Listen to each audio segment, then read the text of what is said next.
Esta semana vamos a empezar con un área diferente de las matemáticas, que es la geometría. Para adentrarnos un poco en esta área, vamos a empezar a revisar o a recordar, mejor dicho, algunas figuras geométricas que son importantes. Vamos a ver cómo obtener perímetros y áreas. Vamos a empezar entonces con los triángulos. Estos tienen dos clasificaciones diferentes. Primero, los vamos a clasificar de acuerdo con las medidas de sus lados.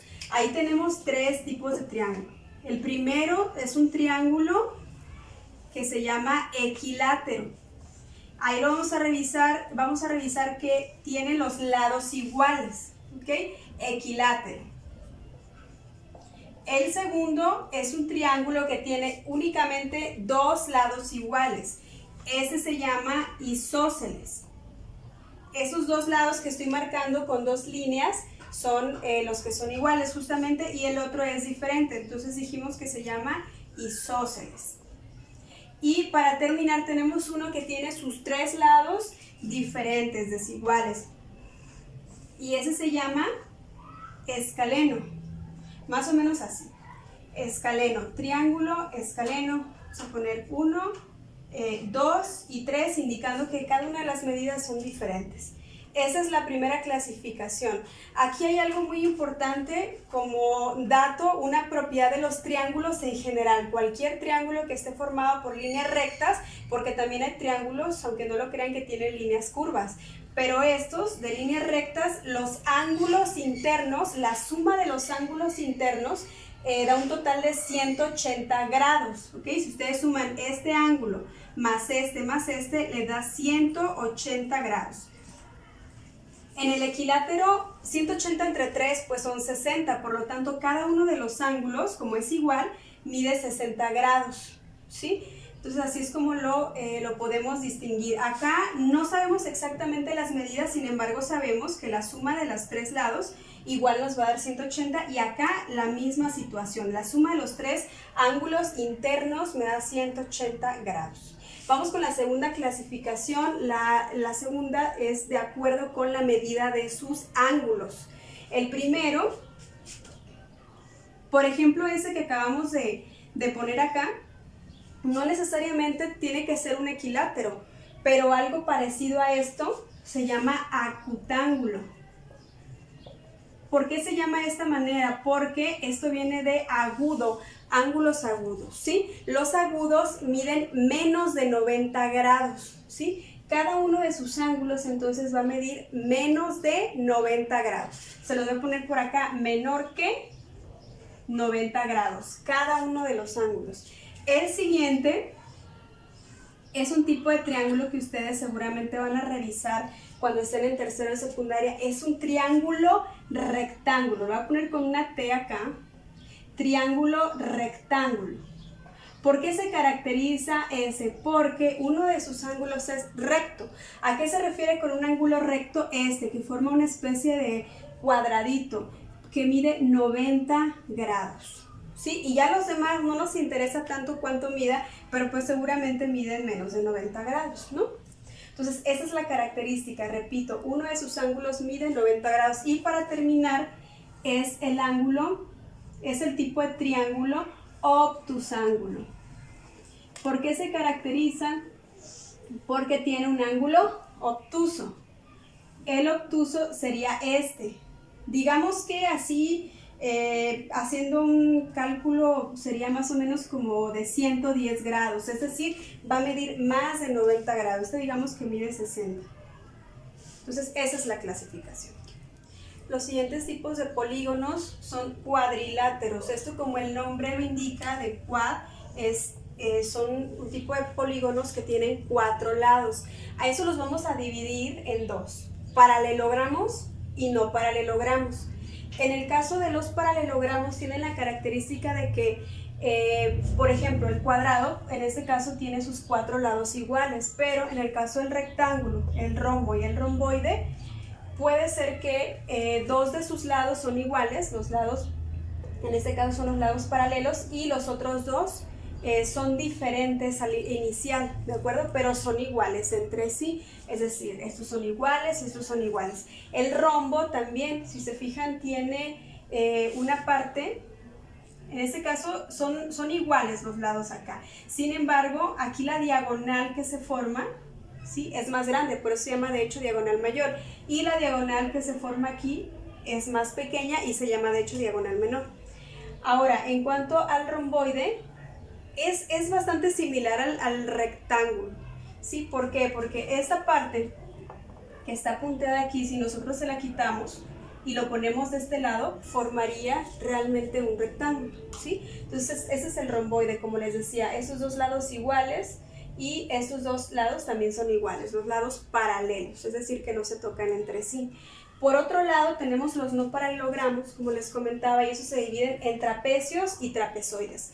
Los trapecios tienen como una forma un poquito más definida.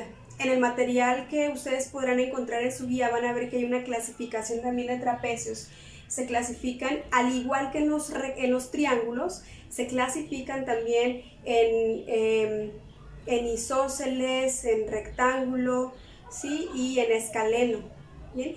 Y por otra parte, los trapezoides no tienen una forma tan definida, ¿sí?, aunque también su nombre viene de los trapecios. Y van a encontrar también nombres como trapezoide rectángulo, trapezoide bisósceles y trapezoide escaleno. Bien, entonces estos son los tipos de cuadriláteros. Continuando con los polígonos, vamos a revisar aquellos que tienen más de 4 lados. Empezamos con el pentágono, que tiene 5 lados, el hexágono tiene 6 lados, el heptágono 7, el octágono 8 y así nos vamos, ¿sí? Eneágonos son 9, decágonos son 10, undecágonos son 11 y dodecágonos son 12 lados. ¿Cómo vamos a hacerle para dibujarlos, sí? Hay dos opciones. Una es que pueden recortarlos directo de un material que les puse ahí en Classroom, ¿sí? Lo recortan y ya no se complican la vida, pero si los piensan dibujar para la actividad propuesta esta semana, lo que hacen es que utilizan un transportador, ¿sí?, la media luna, hacen primero un círculo, por ejemplo, y recordemos que la circunferencia en sí tiene 360 grados, ¿sí?, una como esta. Entonces, ¿qué vamos a hacer para que nos salgan súper parejitos? Vamos a medir, por ejemplo, este que tiene 5 lados, los 360 de la circunferencia lo dividimos entre 5, ¿sí? Son 72, si no me equivoco. Entonces, cada lado van a empezar a medir con su transportador de a 72 grados alrededor y esos puntitos los van marcando y son los que van a unir después. ¿Cómo van a hacer el hexágono? Esos 360 grados de la circunferencia lo dividen entre 6, ¿sí?, nos va a quedar a 60 grados y cada 60 grados van marcando con su transportador. Por aquí tengo un transportador. Aquí tengo un transportador, con eso van marcando, ¿sí? Aquí tenemos los grados, hasta aquí son 60 grados, van marcando ahí en su circunferencia y le repito, van marcando cada uno de los puntitos y así le van haciendo con cada una de las figuras. Vamos ahora con el círculo. Una cosa que me gustaría comentarles primero es que cuando hablamos de círculo como tal nos referimos a la superficie, a esta parte, al área. ¿Bien? Y cuando hablamos de una circunferencia nos referimos a alrededor del círculo, es decir, el perímetro, ¿sí?, que es parte también de nuestro tema de la semana. Ahora, el círculo tiene algunas rectas notables que sería importante mencionar para que las vayamos conociendo. Por ejemplo, si aquí tenemos marcado el centro, ¿sí?, del centro a cualquier punto de nuestra circunferencia se llama radio. ¿Okay? Ahora, el doble del radio, que es una cuerda, se llama, que pasa por el centro, se llama diámetro. ¿Sí? Entonces, el diámetro es 2 radios, ¿sí?, en cuanto a medidas. Ahora, esta recta que tenemos por acá, que corta 2 puntos a nuestra circunferencia, se llama secante. Y para terminar, la recta que toca solamente un punto externo de nuestra circunferencia se llama tangente. Bien, y por ejemplo, si tomamos una partecita de aquí nada más, esto se llama arco. ¿Okay? Y para terminar, vamos a recordar que los perímetros, pasando a otro punto, ¿cómo los vamos a obtener? De cualquier polígono Recordemos que un polígono es a partir de 3 lados, como el triángulo en este caso, triángulo, cualquier cuadrilátero o estos que acabamos de mencionar. ¿Cómo se obtiene? Pues sumando los lados, nada más, ¿sí? Revisamos cuál es la medida y lo sumamos. Y la circunferencia se obtiene de dos maneras. Puede ser pi por diámetro, que recordemos que la medida del pi es 3.1416, de hecho es un número infinito, sí, el punto 1416 realmente está redondeado porque es un número que no tiene fin, ¿sí? ¿Y a qué se refiere? A que es 3.1416 diámetros la circunferencia. Básicamente eso significa el pi. Y otra manera es 2 pi por radio, es lo mismo. Entonces esas son las formas de obtener el perímetro de la circunferencia. Para terminar, vamos a revisar las fórmulas para las áreas, que son las que vamos a estar utilizando la semana entrante. Primero, el triángulo, ¿sí? Se obtiene multiplicando base por altura entre 2.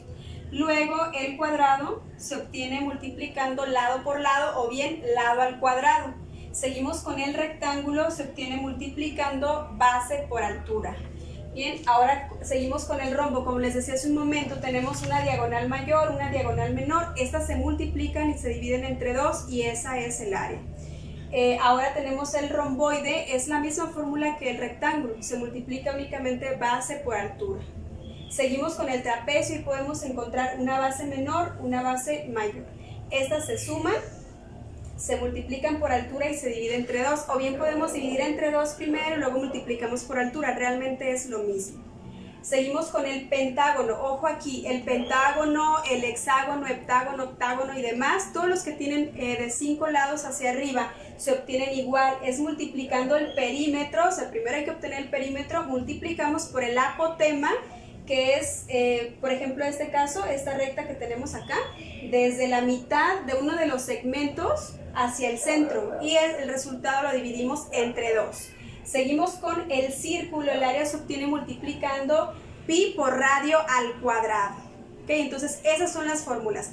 ¿Cuál es el producto que tienen que entregar ustedes esta semana? Es un labbook. ¿Okay? ¿Cómo lo van a realizar? Es algo parecido a esto que tengo acá. ¿Qué fue lo que hice? Bueno, me compré un folder como este, le quité la pestañita que tiene acá y lo doblan así a la mitad, ¿ok? Acá es opcional que le pongan una hojita de otro color, ustedes echen a volar su imaginación, pónganle creatividad. Más o menos así es como lo tienen que hacer. Van a incluir, por un lado, ¿sí?, la clasificación de triángulos, también la clasificación de los cuadriláteros, todo lo que les acabo de explicar hace un momento y que de igual manera viene en su guía. Van a poner también los diferentes polígonos que tenemos, un círculo y sus diferentes rectas notables, una sección también para perímetros, como lo que les expliqué aquí, solamente esa información. Y van a terminar poniendo una sección de áreas, ¿ok?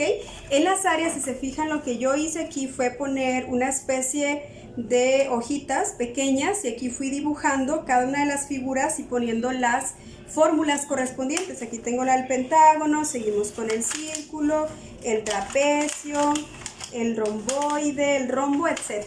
¿Sí? La idea es que quede presentable, que quede bonito y que lo puedan utilizar para la semana entrante.